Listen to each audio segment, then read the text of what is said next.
I set a hidden video cameras all around my house, and my hair stood on end when I saw what my cheating wife was doing with our friend in my house. So I am a bit lost. Been about 2 weeks since I found out. I've been suspicious for a while, lots of red flags, but nothing definite. I decided to confront her and her reaction, irrational anger. How can I accuse her of something like that? She would never cheat. Made me sure. I snooped on her phone and computer, but couldn't find anything, so I bought some small cameras and placed them around the house. Then I went to visit some friends over the weekend. I grew up in Norway close to the Swedish border. I met my wife in Sweden. I was 20, she was 21, and she had a 3-year-old kid when we met. We hit it off and I have been that kid's dad for the last 11 years. I love that guy, I consider him my son. We have been married for 6 years, not that it matters. Long story short, I went home early when I knew she wouldn't be there and watched the footage. Sure enough, there she was doing this stuff with another guy. I recognized him as a work colleague, Theodore. We were friendly with him and his wife. I used to believe seeing red was just a figure of speech, but I was seeing red. I have never been that angry. I am actually a very mellow guy. I never really get angry, but I just lost it. I hit the walls. I kicked the bedroom door so hard it flew off its hinges and smashed the glass table we had in a living room. I bit the inside of my cheek. I didn't even notice. But when I screamed, I sprayed the wall and floor with blood. At some point I managed to hit my head pretty hard, and that snapped me out of it. I looked at the carnage, and I knew I just had to get out of there. Had my wife walked in at that point, I think I would be in jail.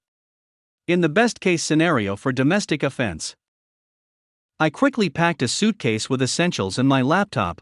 I work with simulation and modeling, and my computer is custom, and I need that to do my job. I sent a copy of the video to Theodore's wife. I didn't really write anything. The message, apart from your husband is cheating with my wife. I met my son just outside our apartment complex. I gave him a hug, told him I would always love him, but that his mother was cheating on me, so I had to leave. I really regret telling him. He shouldn't be burdened with that, but I wasn't really myself at the time, and it just came out of me. I went to the border. I wanted to go see my family in Norway, but they didn't want to let me cross due to COVID. I've been renting a cheap Airbnb. I'm working, but I'm like a zombie. I haven't talked to my wife. The only person I have responded to is my son. He's been asking me questions. I've been honest with him as far as possible that I don't know what is going to happen next, apart from divorce. I've been trying to find a good lawyer. I've received hundreds of messages from my wife and her part of the family. I haven't responded to any of it. My parents are the only ones that know on my side as far as I know.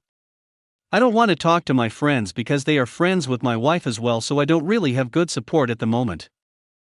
I'm afraid that if I talk to her or see her again, I will lose it and do something I can't take back. I also don't want to lose contact with my son, but I have no idea where to even start. I am still boiling with rage, and I don't know how to get past that. I need to respond to my wife at some point, but I'm so angry that I don't think I'm capable of being rational. I just wanted to try to write this out and see if that helps. So far I would say it's made no difference at all. Update. I started calling my son twice per day after my last post. He would always tell me everything was okay, but I guess it really wasn't. I was focusing on trying to get myself under control. I started going to IC, that helped some. But what really changed things is when I went to try boxing. The first place I visited was kind of grimy and run down. Still, the 5 guys that were there seemed to have this amazing camaraderie going on. And I really wanted in on that. I wanted to belong there badly.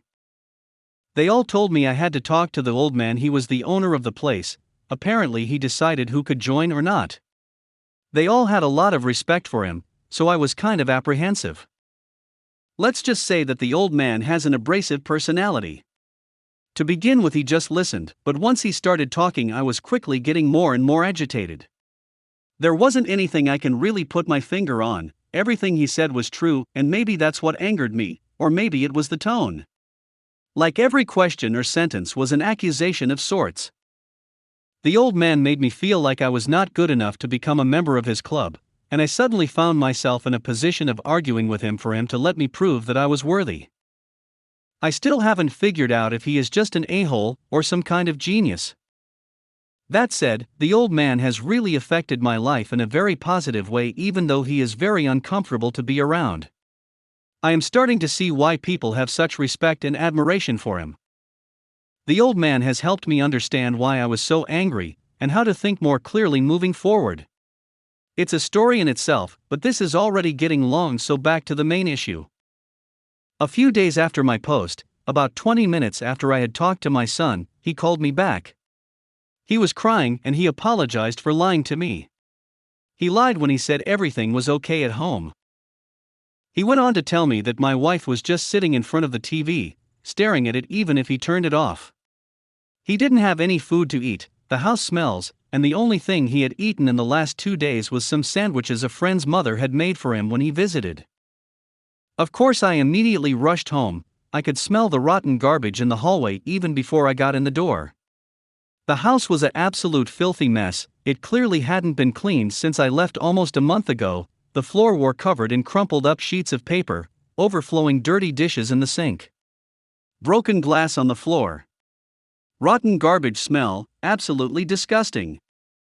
I went to check on my son first. I had picked up a burger for him on the way over. I asked him to stay in this room and eat while I go and talk to his mom. I assured him everything would be okay. I was home. I was going to take care of him. He cried and hugged me for a bit before I went to check on his mother. That hug felt so good. I had missed him so much. I am never leaving him again. My wife sat staring at the screen like my son had described it to me. What he didn't tell me was how terrible she looked. She had lost a terrifying amount of weight. She was just skin and bones. Her eyes were sunk into her head, dark rings, lifeless skin, cracked lips, messy dirty hair, filthy clothes. I grabbed a chair and set myself down between her and the TV. The smell coming off her was absolutely terrible. There was a bucket on the floor. Later found out it was half full of a week-old vomit. I felt a deep pain for her. I wanted to protect her, help her, make her better.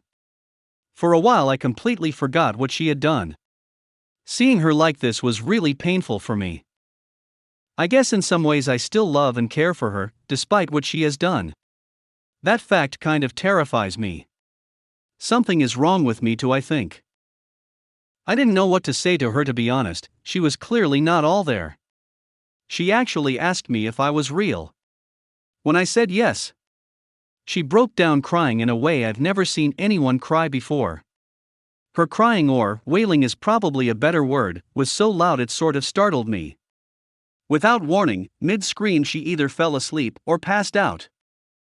I put my Fitbit on her arm because I don't really know how to take someone's pulse. Her heart rate was varied up and down between 100 to 150, so I figured that's probably not good. I made sure she was in a comfortable position on the sofa, and I wiped the snot of her face before I ran and asked our neighbor for help. They were happy to look after our son while I took her to the hospital. She has been there for 7 days now, I think. I'm a bit blurry on the days, tbh. I have visited once, but she got so upset from seeing me that the doctors recommended that I don't visit for now. They have no diagnosis for her yet, and they have no idea of when or even if she will come out of it. I have been focusing on taking care of my son since I have made sure he has regular IC, and he looks like he is doing better now. There is no doubt he has been traumatized by this. I am drowning in guilt for my part in causing him this pain. I have been in contact with a lawyer to try to get custody rights for obvious reasons. I don't know how that will work out. I have also prepared for divorce, but I am holding off for the time being. It took us several days to clean the house. I decontaminate the fridge with bleach and still it smelled like rotten food, so I actually had to get a new one. I also found that my wife had taken all my dirty laundry into bed and made a body shape of it. It had some additions to make it look anatomically correct, and it's kind of disturbing, tbh. I looked through all her papers that she left all over the house. It's incoherent nonsense for the most part. Some pages has dates and times. I can't understand most of it apart from some pages that have long lines of sorry written on it. Most pages with text just transition into a wiggly line in the middle of a sentence. I don't know what to do. My anger is completely gone. replaced by sadness of the situation and for the trauma and pain inflicted on my son. I feel bad for my wife, but I also understand why I was angry and how I have changed to deal with the pain. I have left a hug piece of myself behind and she caused that. I don't know if I have it in me to forgive that. A big part of my personality was being a good husband and provider for a long time. That part of me was mortally destroyed by her affair. I left that part of me behind. It was just too painful to keep. It's too early to say anything about where we end up, as for now all avenues are open. I am still hurting and confused. I will just continue to try to rebuild my self-esteem and my self-image of my masculinity. If my wife comes out of it, I will talk to her and see where I go from there. Right now I need to focus on my son. I need to make sure he is okay. Sorry, it's not anything spectacular like the other stories I have read on here with principled confrontations and epic revenge. I am exhausted and sad. I don't know what to do. It was all so clear-cut in my mind before I came back. Now I just can't see any good ways forwards. Update. I have some questions. Maybe you can help me shine some light on this from different angles.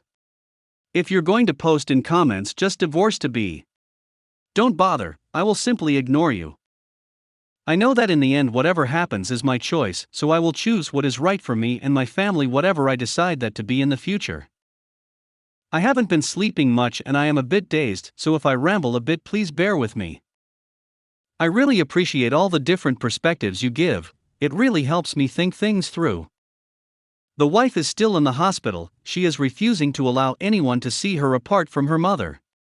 The only instruction she has given, apart from no visitors, is that no one is to talk to me on her behalf or try to pressure me in any way. She has confessed cheating to just about everybody, but not in any detail. Her calls have been panicked along the line of, "I cheated. He is going to leave me. What do I do?" So people have been pretty much leaving me alone, unless I have called them to ask for their help or opinion. My wife has written me a letter her mother handed over to me a few days ago. It is long, 32 pages. I will try to summarize the main points here. She apologized for what she's done to me, her son and us. She says she will sign any paper I put in front of her, no questions asked. Postnup, divorce papers, whatever. She also confesses to a 2-month emotional affair with another man online before the current affair started that turned physical. I didn't know about this at all, so I believe she is being honest. Her confession is very detailed, and she has given me all her login credentials to everything to confirm that she is honest and not hiding anything. She freely admits that she was captivated by the attention and the excitement, but she seems genuinely confused that she allowed any of this to actually transpire. I believe what she has written is the truth. Emails, messages, call logs etc. backs her story up, and she has also pointed me to a thumb drive hidden in one of her drawers that contained a diary going back almost 10 years. Her diary and her letter seems to be in perfect sync from what I have read so far. She explains that the first emotional affair online was more of a game than anything else, flirting only. No sexting or meetup. It went on until suddenly one day she felt compelled to send this guy a message. She immediately ended it then. She couldn't find the courage to tell me, but according to the diary she was trying. When the main affair started she was flattered and given a huge ego boost from this guy giving her attention. He is a very handsome guy, model type, and I have met his wife, and she is absolutely stunning. 10 out of 10, jaw-droppingly beautiful. My wife's ego rush got obsessive, it seems. Getting attention from this beautiful guy that was married to such a beautiful woman gave her a huge boost. She felt like she must be very special to outcompete his beautiful wife for a piece attention. She admits she knew what she was doing was wrong, but she also seems genuinely confused that she was unable to stop herself. She hates herself for losing control. If I understand this correctly, the affair only turned physical once the AP started to lose interest in her. She started using sex to keep him interested, to keep him giving her attention. From the diary, the sex seemed to be more of a chore for her. She doesn't seem to enjoy it. She does it just to get more attention, like it's a reward she gives him for that. It's clear she is struggling with guilt, especially in the beginning, but she soon starts to compartmentalize this. But of course we drifted apart and our relationship suffers while she does this. The affair was physical for 4 weeks and they kissed and fooled around with intercourse 5 times according to her diary and her confession.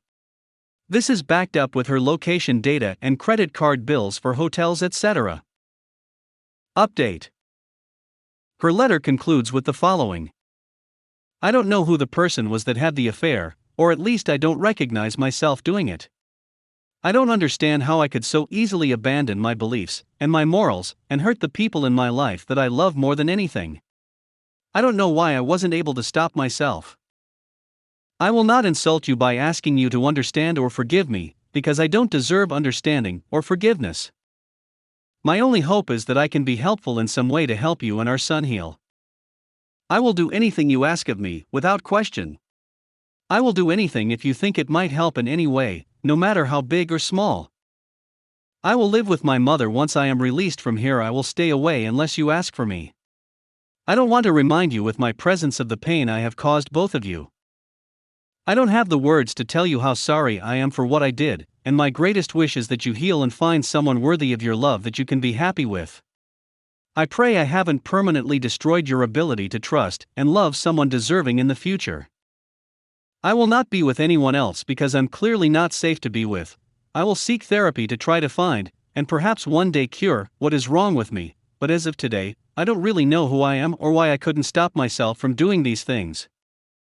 I knew what I did was wrong, that I was hurting everyone, myself included, but I did it anyway. I was selfish. I caused all of this just so I could feel a little better about myself for a brief moment. Once I saw the pain on your face on the camera you left behind in the bedroom. The heartbreaking pain on your face, while you were watching the tape with me and the other man. At that moment I realized how delusional I am and how terrible and evil I had become. I am afraid there is no salvation for me. I will always love you. I wish I could undo it all, take it all back. But I can't. I'm sorry. I ugly cried reading it, and I really don't know what to do. I've been up all night reading, and I am emotionally drained, confused, and unsure of everything. I watched the video again, and I also watched the video of me going insane. I don't remember a lot of what happened that is on the video. It is very painful to watch my wife's actions, but I have been looking at it over and over again. Why can't I stop looking at it? It is also very disturbing to watch myself go crazy, and I can't stop doing that either. I keep going back and watching it from start to the end over and over again. I try to put it away, but an hour or so later I find myself back watching it all over again. It's hurting me, so I don't understand why I do it. Also, is what she's saying even possible? That a person can be pulled into an affair where behavior becomes compulsive like she describes it? Where it's not really a free choice anymore. Maybe a WW on here could share some insight? I also clearly see from her diaries that she probably developed a depression about 3 years ago after her favorite aunt passed. Her perspective on life becomes very dark after this, almost hopeless I would say. I've read other stories where depression seems to cause drastic personality changes and be triggers for affairs. Any insight would be appreciated on this. She clearly never loved any of these men. She loved the ego boost, the increased self-esteem, the rush she felt from them seemingly telling her the right things. On D-Day she totally cut her AP out of her life and called his wife and told her about the affair. I know this because the AP's wife told me when I met her. She actually asked me if we could have a revenge affair. She was very focused on this, getting revenge. Like that would help anything? But beauty aside, she is probably the most annoying woman I've ever met. Talking to her was like nails on a chalkboard. Needless to say, we will not be having an affair, and we will never ever meet in person again. I don't know what to do now. I can't sleep. I can't really think, so I could really use some help. Update. I am okay now. I feel I am back in control of things. I've been trying to get to see my wife. She refuses still, and her mother still acts as a go-between. I tried to call her out on her promise in her letter to me.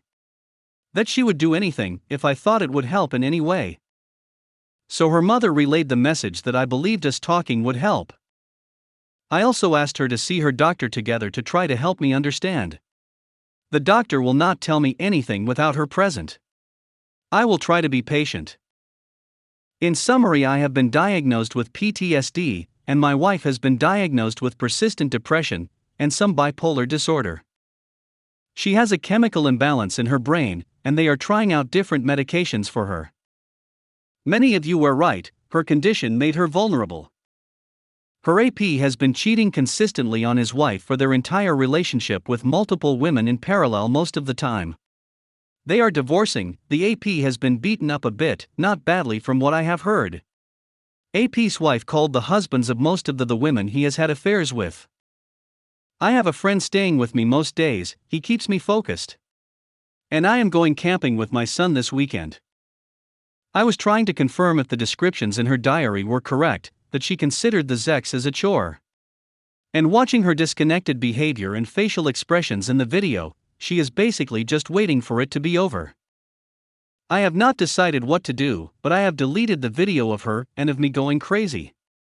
It was just causing me pain, and I just couldn't put it away.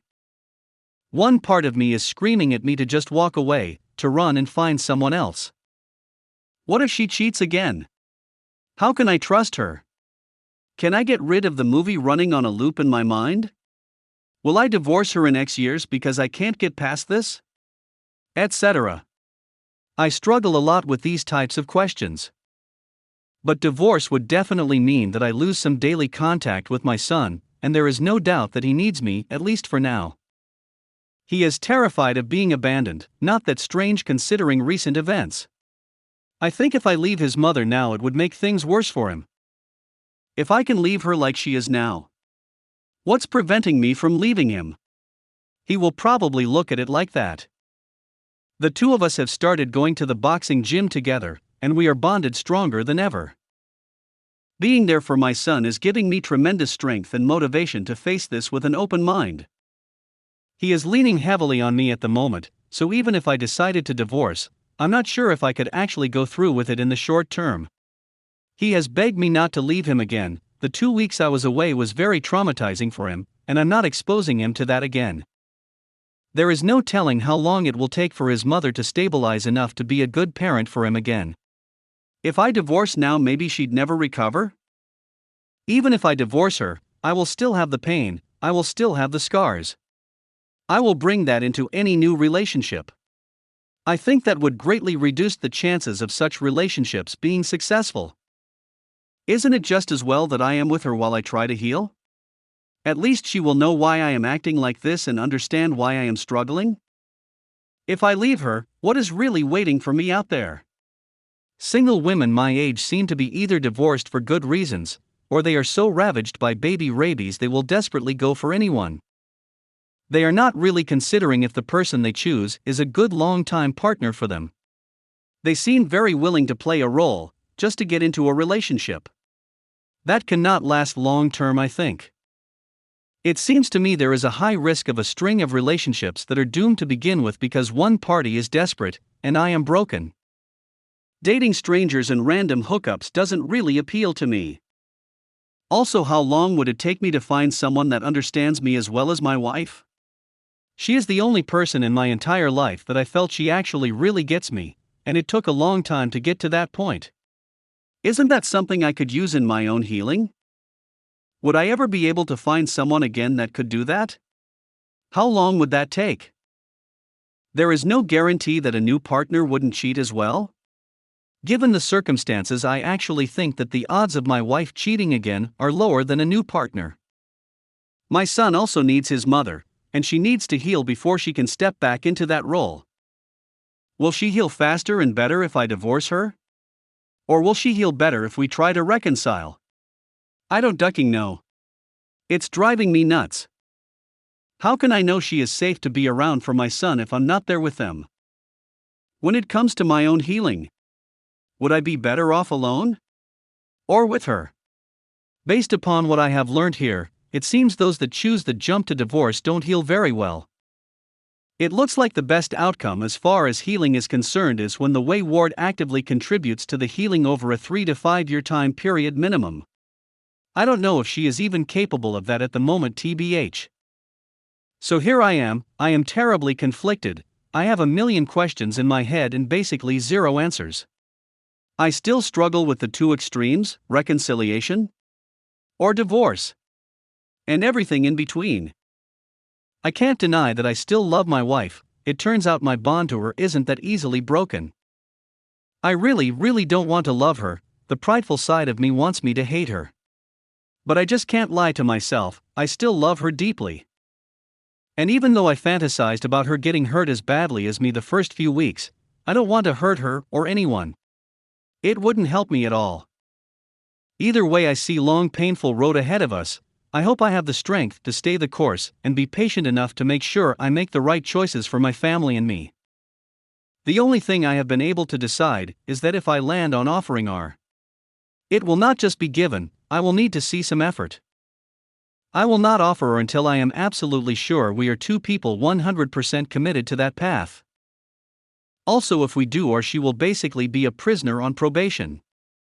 I don't want to be that guy, but what choice do I have? If I feel I can't trust her? Either way, we will need a lot of therapy. Maybe she doesn't even want to, I just don't know. Not being able to talk to her is starting to become a real burden for me, it's stressing me out. I feel I really need to talk to her. If anyone has any good suggestions for these conversations, I am all ears. Again, thank you all.